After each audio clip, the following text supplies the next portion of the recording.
તો Ahmedabad Vadodara express highway પર triple અકસ્માત સર્જાયો છે। સમાચાર મળી રહ્યા છે કે આ દુર્ઘટનામાં 3 લોકોના મોત થયા છે અને 20 લોકો ઘાયલ થયા છે। પહેલા બસ અને કાર વચ્ચે અકસ્માત સર્જાયો। અકસ્માત બાદ કેટલાક મુસાફરો બસમાંથી નીચે ઉતર્યા હતા। પાછળથી આવતી ટ્રક ઉભેલા મુસાફરો પર ફરી વળી। ઇજાગ્રસ્તોને સારવાર માટે હોસ્પિટલમાં ખસેડવામાં આવ્યા છે। ભયાવહ અકસ્માતમાં મૃતકાંક વધવાની પણ ભીતિ છે।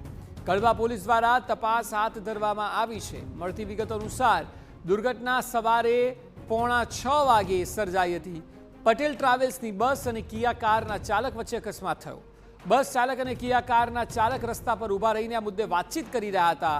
તે સમયે કેટલાક મુસાફરો પણ બસમાંથી નીચે ઉતર્યા અને તે જ સમયે પાછળથી આવેલી ટ્રક મુસાફરો પર ફરી વળી હતી। વધુ માહિતી આપી રહ્યા છે સંવાદદાતા મિહિર સોની।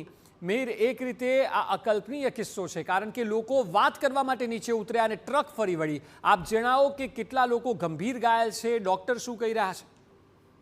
અક્ષય, અમદાવાદ વડોદરા એક્સપ્રેસ હાઈવે ઉપર આ ગમખ્વાર અકસ્માત છે તે સર્જાયો છે કે જે વિચિત્ર ટ્રિપલ અકસ્માત છે તે સર્જાયો છે કે અમદાવાદથી 14 કિલોમીટર દૂર આ અકસ્માત છે તે સર્જાયો છે અને અકસ્માતમાં અત્યાર સુધીમાં 3 લોકો, જે 3 મુસાફરો છે તે લોકોના મૃત્યુ નીપજ્યા છે અને 10 થી વધુ લોકો ઇજાગ્રસ્ત હાલતમાં છે। આ વહેલી સવારે 5:45 વાગ્યાના આસપાસ જે બસ અને જે કાર વચ્ચે એક અકસ્માત સર્જાયો હતો અને જે મામલે જે બંને જણા વાતચીત કરી રહ્યા હતા અને તે સમયે જે પટેલ ટ્રાવેલ્સ બસમાં ઉભા રહેલા લોકો હતા કે જે નીચે ઉતર્યા હતા અને તે સમયે અચાનક જ પાછળથી રાજસ્થાન પાસિકનો એક ટ્રક છે કે જે પૂર ઝડપે આવી અને ત્યારબાદ જે ટ્રાવેલ્સની બસ હતી કે તેને પાછળ ટક્કર મારી અને રોડ ઉપર ઉભેલા લોકોને કચડ્યા હતા, જેમાં 3 લોકોના ઘટના સ્થળે મોત નીપજ્યા હતા અને હજી પણ જે ગંભીર રીતના ઇજાગ્રસ્ત જે 7 થી 8 પેસેન્જરો છે કે તે લોકોને હોસ્પિટલ છે તે ખસેડવામાં આવ્યા છે।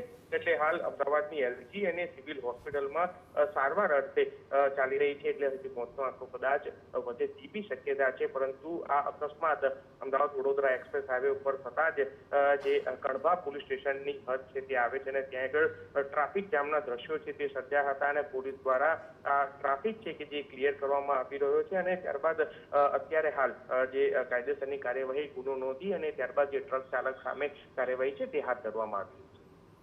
જી બિલકુલ મિહિર, આભાર સમગ્ર માહિતી બદલ।